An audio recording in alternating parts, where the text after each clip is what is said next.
ჯვარსა შენსა თაყვანისცემთ ქრისტე მეუფეო და წმინდასა აღდგომასა შენსა უგალობთ და ვადიდებთ. აი ეს გახლავთ საგალობელი, რომელიც იგალობება დიდმარხვის მესამე კვირას, ჯვართამაღლების ჯვრის თაყვანისცემის კვირა ქვია აი ამ კვირას და გარეგნულად ჩვენ ვხედავთ ესეთ მოქმედებას, რომ სამღვდელოება შემოსილი სრული შესამოსლით, ჯვარი შემკობილი ლამაზი ყვავილებით, თავს ზემოთ აღმართული წინამძღვარი მოაბრძანებს აი ამ ჯვარს, ტაძრის ცენტრალურ ადგილას დაბრძანდება, იგალობება ეს საგალობელი და მუხტ მოდრეკით ჩვენ თაყვანისცემთ პატიოსან ჯვარს. ეს გახლავთ ის გარეგნული მოქმედება, რომელიც შეიძლება ნებისმიერ ტაძარში იხილოს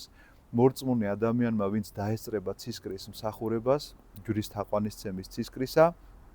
მაგრამ ამის გარდა ჩვენ უნდა გვქონდეს შინაგანი განცდა, შინაგანი მსახურება, რომელიც აი ამ ჯვრის თაყვანისცემას მიემართება.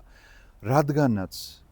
ჩვენ ძალიან ბევრი სათხოვარი გვაქვს ღვთის წინაშე, რომელსაც შეიძლება ვითხოვდეთ, გვინდოდეს რაღაცა სურვილი გქონდეს, აი ადამიანო, უნდა გაბედო და მიხვიდე და ჯვარცმასთან წარმოსთქვა ეს შენი სათხოვარი. და თუ ამას გაბედავ, ესე იგი მართლა სათხოვნელი ყოფილა, რადგანაც ჯვარცმა ყოველთვის გახსენებს ჯვარცმულ ქრისტეს, მის ტანჯვას, მის ტკივილს და როდესაც იცი რომ ეს ტკივილი, ეს სატანჯველი მან შენი გულისთვის გადაიტანა, ყველაფერი მოითბინა და ჯოჯოხეთი იტვირთა და სამოთხის კარი გააღო, აი აქ გაგახსენდება თუ არა ის სათხოვარი, რომელიც შეიძლება სანამ ჯვარცმასთან მოხვიდოდი, თავში გიტრიალებდა. და თუ გაგახსენდება, ნამდვილად სათხოვარი ყოფილა და თუ ვერ გაბედავ, არ ყოფილა ეს სათხოვარი